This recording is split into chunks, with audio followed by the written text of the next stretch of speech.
Hello students, welcome to my channel. Today we will read and understand the poem I Remember written by Thomas Hood from James English Reader Class 8.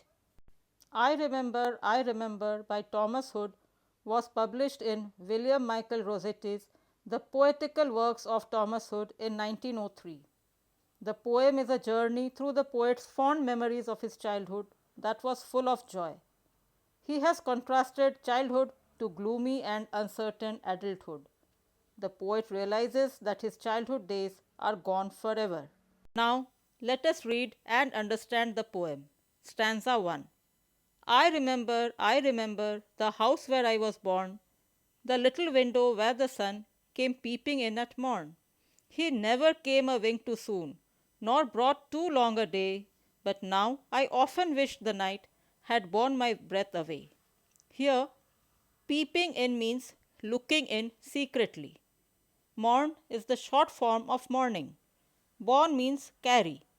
Borne my breath away means to carry my life away or to cause death. Now let's understand the stanza. The poet recalls his childhood days and says that he remembers the house where he was born and brought up. He even remembers the little window through which the sunlight would enter his room. He has personified the sun by saying that it would peep inside his room every morning. The sun would rise and set at the same time every single day. The poet has personified the sun by saying, he never came a wink too soon, nor brought too long a day. Days never seemed too long when he was a child. In the present, often the poet wishes that night would take his life away. This shows that the poet feels that his childhood was much better than adulthood and wishes his life had ended when he was still a child. Stanza 2. I remember the roses red and white, the violets and the lily cups, those flowers made of light, the lilacs where the robins built, and where my brother sat, the laburnum on his birthday, the tree is living yet. The poet remembers that there was a beautiful garden in the house where he lived as a child. He says that there were red and white colored roses, violets, and lily cups. Those flowers were so vibrant and pretty that he used to think that they were made of light. He even remembers the lilacs where the robin bird used to build its nest. The poet says that his brother had planted a laburnum tree on his birthday, and the tree is thriving even today. Stanza 3.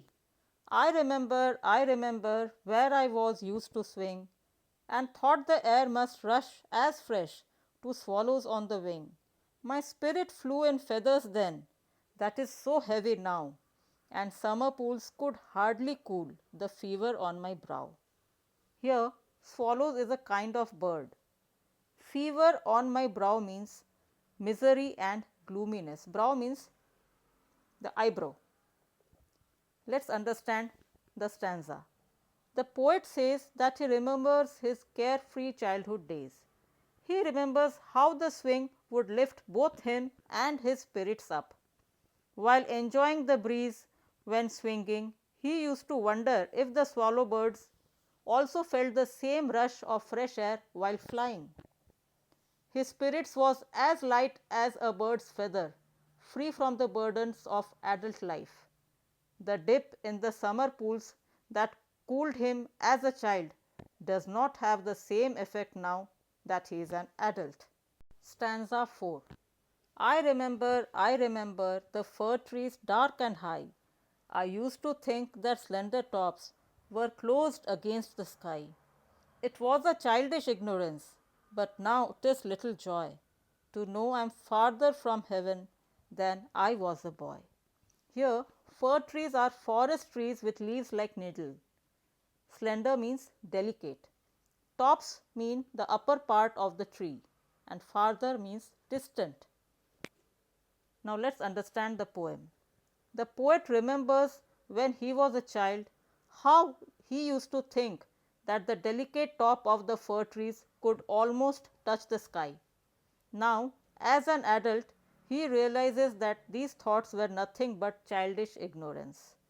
He says that there is no joy in realizing that heaven is farther away than what he had imagined to be when he was a child.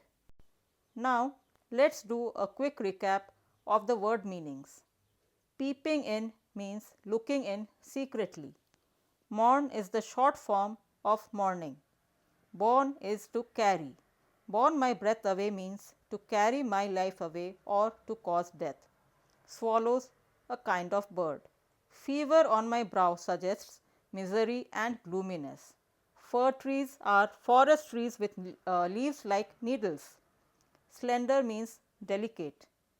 Tops are the upper parts of the tree, and farther means distant. Now we will go through some figures of speech from the poem. Number 1. Alliteration. Example: the sound of R in the roses red and white. The sound of F in my spirits flew in feathers then. Second, anaphora. I remember, I remember. Third, assonance. Assonance is the repetition of vowel sounds in the same line. Example from the poem: the sound of oo, double O, in and summer pools could hardly cool. Number 4. Imagery. Imagery is used to make readers imagine things involving the five senses. Example: the little windows where the sun came peeping in at morn. The next, the fir trees dark and high, the roses red and white, the violets and the lily cups, the house where I was born. These are all examples of imagery from the poem. Number 5. Metaphor. My spirit flew in feathers then. This metaphor compares the feeling of swinging to flying like a bird, symbolizing the freedom experienced by the poet. Number 6. Simile. And thought the air must rush as fresh. Here, as is the simile. Number 7. Repetition. I remember, I remember. Here, I has been repeated and the word remember has also been repeated. After that, personification. The sun came peeping in at morn. Here, the sun has been personified. The rhyme scheme is A, B, C, B, D, E, F, E. Thank you for your time and attention. If you liked this video, please give it a like. Do not forget to share and subscribe. I will be uploading the explanation of this poem in Hindi as well. Take care. Bye bye. God bless.